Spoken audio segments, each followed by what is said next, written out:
Imagine you're building a house. You wouldn't want your plumber installing the windows, would you? Of course not. Each person on a project needs to know their specific job, and that's where a Raki matrix comes in.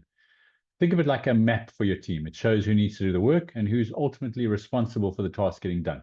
No more confusion, no more pointing fingers, just a clear plan for everyone to follow. Hi, my name is Greg. I'm from Growth Idea, and today I'm going to share with you a simple tool that is not just for projects. You can also use it for assigning and delegating tasks in your business, streamlining operational processes, or even onboarding new employees. So Raki is an acronym for the most common roles that employees have in a task or project. Each person is listed as an R, an A, a C, or an I based on what their role or relationship is to each task. So let's look at what each letter means. R stands for responsible. So these are the people that are responsible for actually doing the work. There should always be at least one person who's responsible for a task. A stands for accountable, and accountable people are responsible for signing off of the work. There should really only be one accountable person per task in order to allow for clear decision making. C stands for consulted. These people give input on the work before it is signed off, and they aren't necessarily responsible for doing the work. I stands for informed, and these are people who just need to know what's going on in the work, but aren't directly involved in it, and they aren't decision makers. So let's look at how this comes together, and I'll show you a Raki template you can use. Let's say we want to bring clarity and structure to the tasks that have to be done within a business. I want to assign Raki roles to each person for each task to establish clear responsibilities. Now, from this chart, you can see that I've created a couple of columns here. You've got name on the left-hand side, where you can list all of the parties within the company. You've got their roles as well, which we can kind of include. And then what we've got at the top is a list of different tasks or deliverables that need to be done, so we can kind of fill this in. So this gives us a really simple kind of template that we can start to list everybody, list all of the tasks, and then start to work out exactly who's going to be responsible, who's going to be accountable, who's going to be consulted, and who's going to be informed.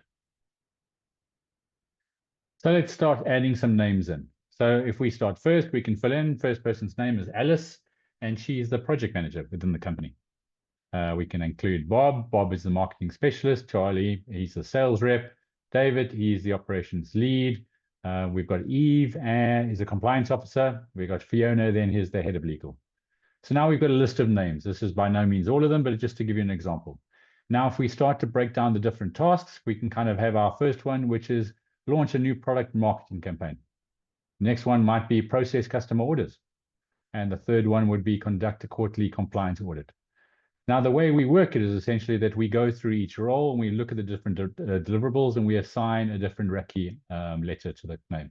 So for instance, on the first one, Alice then would be accountable for launching the new product marketing campaign because she's a project manager.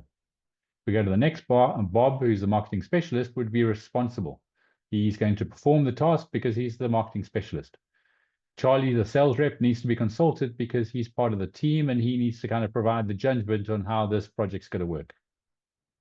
If we look at David, he's the operations lead. He's going to be kept informed. Compliance need to be included and consulted because they need to ensure that we're ticking all the boxes. And the head of legal, this is above their kind of requirements, so there's no need to include them.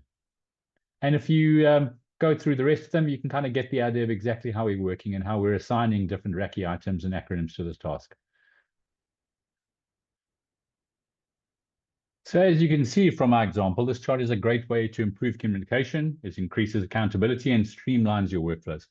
But it's all right here in this easy-to-use Excel template. So I hope this gives you a good idea of how a Raki matrix can work for you. Head over to the link in the description to download the template I showed you. And if you found this video helpful, be sure to like and subscribe for more tips. Thanks for watching.